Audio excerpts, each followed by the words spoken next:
Senhor presidente, senhoras e senhores parlamentares, ao que parece, pelo andamento da sessão, dificilmente votaremos toda a medida provisória com seus destaques nesta sessão.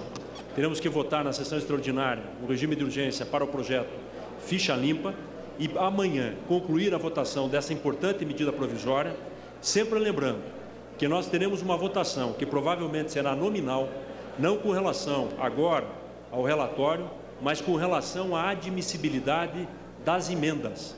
E é nesta votação que nós entendemos que deverá ter um pedido, e o nosso encaminhamento será para que haja votação nominal, para que possamos derrubar este ponto do relatório apresentado, para que os destaques possam ser votados na sequência, provavelmente no dia de amanhã, para que possamos estabelecer qual será o índice do reajuste.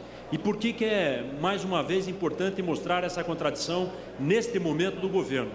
Enquanto nós estamos aqui no plenário, o ministro do Planejamento, em audiência pública na Comissão de Orçamento, foi taxativo ao afirmar, isso acabou de ser divulgado, que o governo defende um aumento de 6,14%, não 7% e não 7,7%.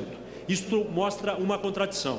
Enquanto o líder do governo apresenta o relatório apontando o índice, segundo ele, negociado de 7%, o ministro do Planejamento acaba de afirmar que esta correção será de 6,14%. Então será no voto, e aqui, neste plenário, que nós queremos definir qual será o índice a ser aplicado. E não se trata de um valor inexpressivo para os aposentados. Coincidentemente, hoje, o Brasil comemora 10 anos da Lei de Responsabilidade Fiscal. Há 10 anos se vota uma legislação que procura dar uma nova dimensão na gestão pública, mas principalmente procura estabelecer limites com relação à receita, ao PIB, quanto ao custeio. Neste período houve uma ação muito forte, principalmente com estados e municípios, mas não produziu os mesmos efeitos nas contas da União. O superávit primário do governo correspondia a 12,13% do PIB em 99. Subiu para 2,70% do PIB em 2004, mas vem caído desde então, tendo fechado ano passado com 1,35% do PIB. Isso pode parecer algo distante de compreensão, mas por que é importante afirmar? Na hora que o governo afirma que não há receita e recursos novos para o pagamento de 7,7% aos aposentados, como justifica esta alteração num prazo tão curto para a economia brasileira nesta relação com o Produto Interno Bruto? Para dar um outro exemplo mais objetivo para a compreensão, se aprovarmos esse aumento para 7,7%, isso poderá representar um acréscimo de quase R$ 1 bilhão na proposta original do governo de 6,14%, que já representa para os quase 8 milhões e 100 mil aposentados 2 bilhões e 140 milhões de reais durante o período de um ano. Portanto, estamos falando em pouco mais de 3 bilhões de reais.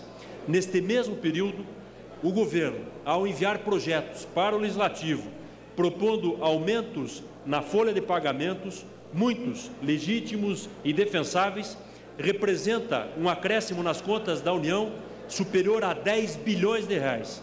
Ou seja, como explicar que não é possível um acréscimo de 1 bilhão para os aposentados se há uma diminuição no superávit em relação ao PIB para outras despesas do governo e num período de um ano o governo aumenta em mais de 10 bilhões de reais o custeio com a folha de pagamento só do Poder Executivo, sem considerar outras frentes, em especial do Poder Judiciário. É esta a contradição que nós queremos apontar aqui hoje. Muita responsabilidade com gastos públicos, mas mostrar que o governo que cria toda esta restrição aos quase 8 milhões de aposentados aumenta a folha em 10 bilhões de reais e diminui a relação do superávit com o PIB com outras despesas, particularmente no período eleitoral. As despesas para o PAC associadas à candidata oficial do governo parece que não tem restrição. Está aí o assodamento em relação ao Belo Monte, que hoje justificou mais 3 pedidos de informação que estamos direcionando ao governo para complementar as informações nessa contradição. É por isso que a minoria, numa posição consolidada, os 3 partidos de oposição, defende um índice maior com muita responsabilidade, lembrando o que disse o líder João Almeida. De 95 a 2002, o ganho real de quem recebia acima do piso foi superior a 18%. Repetindo, ganho real superior a 18%.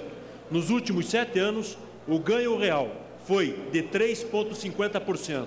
No período de grande inflação, de grande dificuldade internacional, ganho real de 18%. Agora, o governo, para algumas frentes, tem recurso, mas para os aposentados e 1 bilhão a mais, o governo alega que não tem receita e isso terá um impacto muito negativo nas contas. É essa a contradição que justifica a defesa de um reajuste maior aos aposentados.